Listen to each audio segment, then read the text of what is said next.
네, 40대 남성이 카카오톡 오픈 채팅방을 통해 10대 초등학생에게 접근했습니다. 접근해서 초등학생을 유인해서 성범죄를 저지른 사건이 발생했습니다. 조금 인지 발달이 더딘 초등학생이었는데요. 자신을 40대 남성인데요. 19살이라고 속이기까지 했습니다. 여기에는 좀 비슷하고 유사한 패턴들이 있습니다. 왜 막을 수 없을까요? 좀 자세한 이야기가 궁금하고 답답합니다. 배상훈 프로파일러 연결해서 이야기 들어보겠습니다. 안녕하십니까? 예, 안녕하세요. 이게 초등학교 여학생을 상대로 이런 일이 벌어지면 정말 충격적입니다. 특히 자녀를 둔 입장에서 너무나 기사 자체가 괴로운 상황인데 어떤 사건인지 일단 좀 내막을 설명해 주십시오. 예, 가해자는 40대의 남성이고 피해자는 이제 13세 미만, 그러니까 미성년자 중에서도 초기 미성년자 아동이라고 볼 수 있고요. 네. 범죄 재종은 미성년자 의제 강간이라고 볼 수 있고요.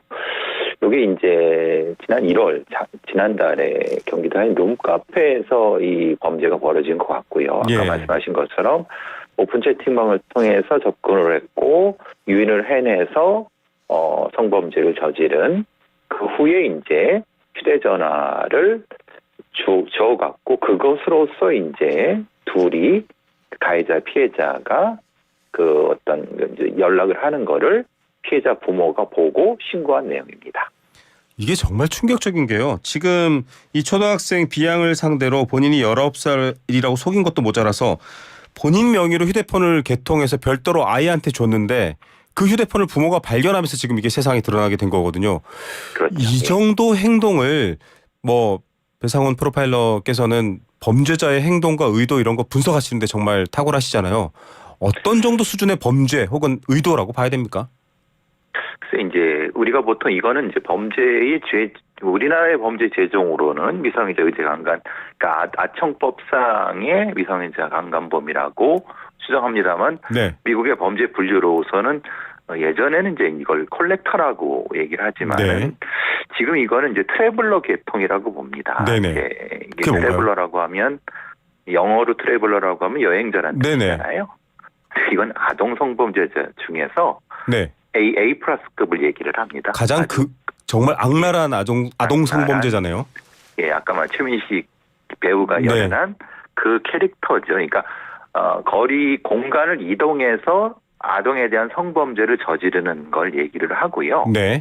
근데 왜 휴대전화를 줬을 거라고 생각하십니까, 진행자께서? 그러니까 은밀하게 이 친구를 지속적으로 착취하려고 범죄를 행하려고 한 거다라고 일단 추측은 되거든요. 그렇죠. 근데 이제 우리나라의 법상으로는 이것을 일종의 뭐라고 해야 되나요? 화대? 아니면 대가? 되게 웃기시죠? 우리나라의 그 판례상에 네. 휴대전화 자체가 건너간 것 자체가 아마 네. 범죄자는 굉장히 유리한 정황입니다. 뭔가 지난번에 이제 몇 달 전에 춘천에서 벌어진 아주 네. 기가 막힌 범죄가 있는데요. 네네. 미성년자를 대상으로 공무원을 포함해갖고 여럿이 성범죄를 저질렀는데 네. 그 판결이 다 거의 집행유예가 나와버렸습니다. 벌금형이 나와버렸습니다. 예. 그 이유가 이제 그 이유인 거죠. 우리나라의 판사들이나 사후체계가 아동들을 보호하는데 매우 비겁합니다. 그리고 이런 범죄자들은, 이런 트래블러들은 그 상황을 너무 잘 알기 때문에 두 가지 이동이죠. 네. 나랑 요걸 소꿉놀이 같은, 네. 이제 이 커티지 컬렉터 같은 소꿉놀이 같은 형태로 하자는 이유 때문에 핸드폰을 준 것 하나, 이것이 일종의 고가 핸드폰인 경우는 대가성 때문에 이거 자체가 실제로 형량에 매우 공격자한테 유리한 두 가지가 같이 연결이 됩니다. 아니 누가 봐도 나쁜 의도로 부모 몰래 핸드폰을 아이한테 심어놓은 상황인데 이게 마치 어떤 성적 관계에 있어서의 대가성으로 볼 수 있어서 집행유예를 받았다. 사실 저도 약간 좀 흥분했습니다. 죄송합니다. 그 기사를 봤거든요. 집행유예가 나오는데 의제 강간이잖아요. 그러면 즉 강간인 상황이 아니어도 이건 강간으로 볼 수 있다인데 미성년자 의제 강간이면 강간죄인데 어떻게 집행유예가 나오죠? 왜냐하면 그것은 그 트래블러들이 집단적으로 그 아이한테 일종의 어떤 특정한 가스라이팅을 시켜서 네. 마치 이게 이제 13세 미만으로 안 보이게끔 이제 언어 교육을 시키는 거죠. 그래서 그걸 또 이제 판사나 법률가들은 그걸 그렇게 보고 이게 황당한데 그렇게 판결이 나갔고 여러 뭐 여성 단체나 이제 이 아동 관련된 단체의 시민운동가들이 굉장히 흥분한 사건이죠. 예. 지금 이 사건도 지금 생각으로는 굉장히 이게 처리가 네. 고 형량이 나올 거라고 생각하시지만요. 네네. 실제 재판에 들어가면 그렇지 않습니다. 이게 요즘 우리 정말 무슨 양형 기준표를 보고 판결을 한다 판사들이 이런 표현이 있을 정도로 물론 뭐 판사들도 사회적 압력을 받을 수 있습니다만 그럼에도 불구하고 사람과 사람이 사이에 벌어진 일인데요. 이걸 누가 납득할 수 있을까 싶습니다. 일단 뭐 법에 문외한인 사람으로서 한 발언이고요. 뭐 법적으로 또 따져 물으신다면 또 그 부분은 또 전문 영역이니까 일단 좀 지나가 보겠고요.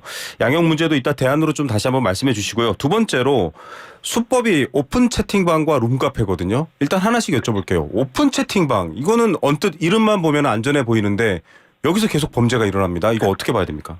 왜냐하면 푸사라든가 프로필 사진이라든가 이건 흔히 말하는 이 캐릭터 자체를 아이들이 쉽게 할 수 있는 방식을 이런 범죄자들은 너무 쉽게 접근을 하고요. 특정 연예인을 좋아하면 그 연예인 사진을 걸어놓고 이 사람 좋아하는 사람 모여라 이런 거죠. 그러고 말투라든가 이런 어떤 그 이모티콘 쓰는 거라 이런 것들이 그 아이들한테 굉장히 접근성이 좋게끔 접근을 합니다. 아주 특성화된 범죄자들이죠. 그래서 이제 보통 아동성 기호증, 페도필리아 이렇게 얘기하는데 네. 이들은 이 범죄에 특화된 자들입니다. 아니 프로파일러님 이거 계획 범죄 아닙니까? 이렇게 되면은 당연하죠. 그런데 계획 범죄인데 앞서 집행유예도 그렇고 이해가 안 되거든요. 잘 물론 왜냐하면 제가 판사를 우리의 사법 체계는 이걸 계획이냐 계획이 아니라고 보는 것은 판사의 마음인 거고 판사의 전적인 마음인 거고 이 자체가 의제 강간이라는 것 자체가 계획 범죄죠. 그렇지 않겠습니까? 그렇죠. 당연히 40살 난 성범죄자가 10대 초반의 아동을 접근했던 건 당연히 계획 범죄죠. 예. 근데 그걸 그렇게 보지 않는다는 겁니다. 이 범죄의 중대성은 국민들만 느끼는 건지 프로파일님이랑 저만 느끼는 건지 지금 10대 아이들 남녀를 불문하고 10대 자녀를 두신 부모님들은 정말 간담이 서늘한 상황입니다. 오픈 채팅방에서 그런 방식으로 아이들을 유인하고 꼬드겨낸 건데 그렇죠. 이거는 법적으로 제재하거나 혹은 좀 부모님들이 아이들이 오픈 채팅을 쓸 때 좀 이런 경우라면은 재빠르게 아이들을 좀 도와야 될 것 같거든요. 어떻게 하면 될까요? 근데 이제 방법이 참 어려운 건 그겁니다. 왜냐하면 우리 아이들한테 야 이거 저기 핸드폰 좀 검사해보자라고 하면 더 도망갑니다. 그렇죠. 지난번에 한번 말씀해 그렇죠. 주셨죠. 예, 아이들이 왜냐하면 부모를 신뢰하지 못하게 되는 상황이 될 수 그렇죠. 있습니다. 부모를 신뢰하지 못하고 아이들의 언어를 쓰지 않기 때문에 네. 그 아이들이 쓰는 자기들의 언어를 통해서 비밀 소꿉놀이처럼 자기네들끼리의 공간을 만들려고자 하는 건 이 정도 나이 때에는 이런 어떤 습성은 보통 아동 발달 단계에 보통 나타나는 거거든요. 네. 그러니까 부모들도 그 발달 단계에 맞게끔 언어라든가 접근을 해야 되고 그리고 학교나 이런 데에서도 당연히 이런 부분이 있다는 걸 가르쳐야 되는데 네. 두 가지가 비어 있기 때문에 아이들은 오히려 자기들한테 접근성이 좋은 성범죄자들한테 더 선호도를 갖게 되는 거죠. 예. 그러니까 실제 룸카페에 가게 되는 거고 그러니까 쉽게 불려나가게 되는 거죠. 이게 참 교육도 필요하고요. 아이들한테 이런 의도, 이런 행동에 대해서 좀 제대로 된 교육도 필요하고요. 부모나 어른들 그리고 아이들을 가르쳐서 될 문제가 아니라 이런 사람들 발견하면 좀 예를 들어볼게요. 미국에서 이런 범죄를 저질렀다. 뭐 제가 예상하기로는 감옥을 못 나오거나 나와도 이 평범한 사람들 거주지 주변에 못 가거나 그러지 않습니까? 종신형이죠. 대부분 종신형이죠. 네. 최소한 30년, 40년형이죠. 우리는 집행유예죠. 기껏해야 한 2, 3년이죠. 이게 왜냐? 피해자 중심이 아닌 겁니다. 가해자 중심의 사법체계이기 때문에 네. 우리의 아이들을 지키지 못하는 시스템인 거죠. 범죄 행위만 평가할 뿐이지 그 범죄로 해서 이 아이가 평생 어떻게 가족들이 어떻게 망가지고 다치는지에 대해서는 법은 그 무게를 재지 않는군요. 그렇죠. 피해자 중심이 아닙니다. 가해자 중심입니다. 정말 아동 범죄가 왜 가해자 중심인지 이건 심각히 우리의 대법원에서 심각히 자성을 해야 될 부분입니다. 예, 이게 지금 법률가 또 이 사법기관 준사법기관 출신들이 정부에도 많이 포진해 있는데요. 이런 거 왜 가만히 두나 이런 생각도 드실 것 같습니다. 두 번째로 이게 앞서도 한번 얘기해 주셨지만 합의된 성관계라는 주장을 하고 실제로 또 피해자와 합의 이런 얘기가 나오는데 아니 이게 뭐 합의한다고 이 죄가 낮아지는 것도 참 이해가 안 됩니다. 앞서도 말씀해 주셨지만 이런 주장에 대해서도 제가 보기에는 범죄자들이 노리고 들어간 거라고 보이거든요. 그렇게 봐도 되는 겁니까? 노리고 들어갔고 이 범죄자들은 그 아이들한테 돈 10,000원을 일단 손에 쥐어줍니다. 와. 그러면 그게 합의된 거죠. 형식상으로. 그걸 왜 형식상으로 보느냐. 동기로 봐야지. 네. 인텐트로 봐야지 왜 이걸 그렇게 그러니까 법률가들은 형해화시켜 본다는 거예요. 네. 그것 때문에 실제로는 형이 많이 깎이죠. 상당히 많이 깎이죠. 맞습니다. 이게 미끼거든요. 아이들한테 눈을 가리는 행동인데 이거를 그렇죠. 그냥 판결 내용이라든지 금전이 오고 갔다라고만 본다라고 한다면 정말 많은 분들이 지금 이해가 잘 안 될 것 같습니다. 그리고 가해자들이 본 것으로 법률가들이 본다는 거예요. 저희가 내가 보기에는 13세면 아닌 것 같아요라고 믿어줘 버리잖아요. 네.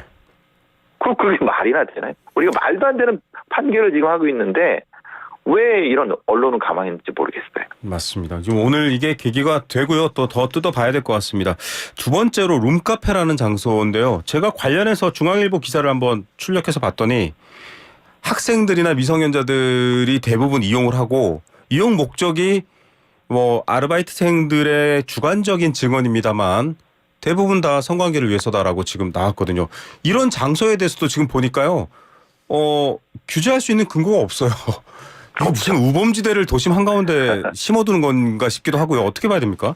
일반 음식점으로 아마 허가가 날 겁니다. 맞습니다. 네. 그리고 이제 일반 음식점에서는 실제로 위생검사 정도만 하지 그 안에 뭐가 있는지를 하지 않는 상태가 돼갖고 오히려 거꾸로 이제 학교 같은 데서도 요즘은 그런데 단속을 나가지 않죠. 네. 오히려 문제가 될 것 같으니까. 그러면 누가 할 것이냐. 실제로는 관리 감독의 기관이 사각지대가 된다는 거예요.